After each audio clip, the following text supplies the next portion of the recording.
জন করে টিম করে যদি আপনারা 5টা বাড়ি দায়িত্ব নেন যে আমরা এই 3 জন এই 5 বাড়িতে দায়িত্ব নিব, 5 বাড়িতে সবাইকে ম্যাডাম খালেদা জিয়ার পক্ষ থেকে সালাম দিবেন,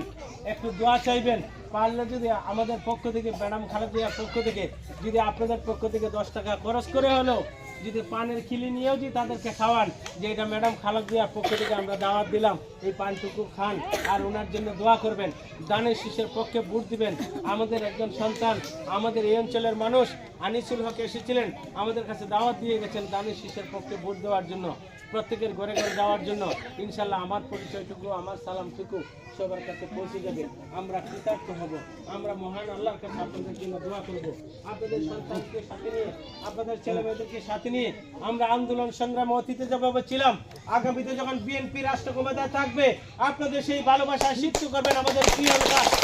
তারেক রহমান। আমরা আপনাদের এই অঞ্চল সহ নির্বাচনী এক এলাকায় আপনাদের সন্তানদের আপদে বিপদে যে কোনো সুবিধা অসুবিধায় আমরা পাশে থেকে নেতৃত্ব দিব, পাশে থেকে সহযোগিতার হাত বাড়াবো, বন্ধুর মতো জীবনের শেষ রক্তবন্দি দিয়ে হলেও আপনাদের পাশে থেকে আগামী জাতীয় সংসদ নির্বাচনে আপনাদের দোয়া সমর্থন এগিয়ে যাবো এমন ব্যক্ত করে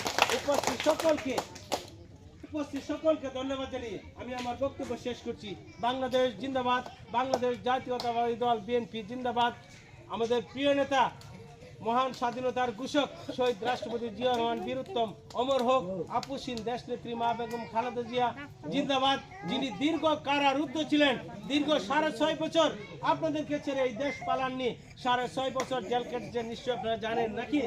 ম্যাডাম খালেদা জিয়া? উনি অসুস্থ, 6 বার অপারেশন হয়েছে ওনার, 6 বার,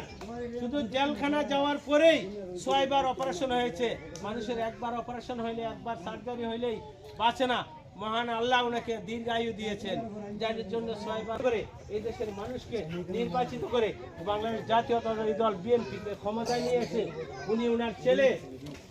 বড় ছেলে জনাব তারেক রহমানকে এই দেশে রাষ্ট্রক্ষমতায় অধিষ্ঠিত করে দেখতে চান। যেভাবে আপনি আপনার সন্তানকে প্রতিষ্ঠিত করতে চান, সুশিক্ষায় শিক্ষিত হয়ে, একজন চাকরিজীবী হয়ে, একজন স্কুল শিক্ষক হয়ে, একজন সেনা অফিসার হয়ে, একজন ম্যাজিস্ট্রেট হয়ে, একজন ডিসি হয়ে, যেভাবে একজন বাংলাদেশের প্রধানমন্ত্রী হবেন, আপনার সন্তান একদিন এই দেশের এমপি হবেন, এই দেশের মন্ত্রী হবেন, এটুকু আপনারা প্রত্যাশা করতেই পারেন। আমি অনেকের সাথেই পরিচিত, আমরা টেকারঘাটে ছিলাম, টেকারঘাটে স্কুলে পড়াশোনা করেছি, আমার বাবা চাকরি করতেন, আমার চাচারা চাকরি করতেন, আমাদের আত্মীয় স্বজনরা এখনো টেকারঘাট আছে, আমাদের এই অঞ্চলের মানুষ অনেকেই টেকারঘাটে চাকরি করেছেন, কেউ স্থায়ী পার্মানেন্ট চাকরি, কেউ ক্যাজুয়াল বা অস্থায়ী চাকরি করেছেন, এখানে অনেককেই আমরা চিনি, আরো আসছে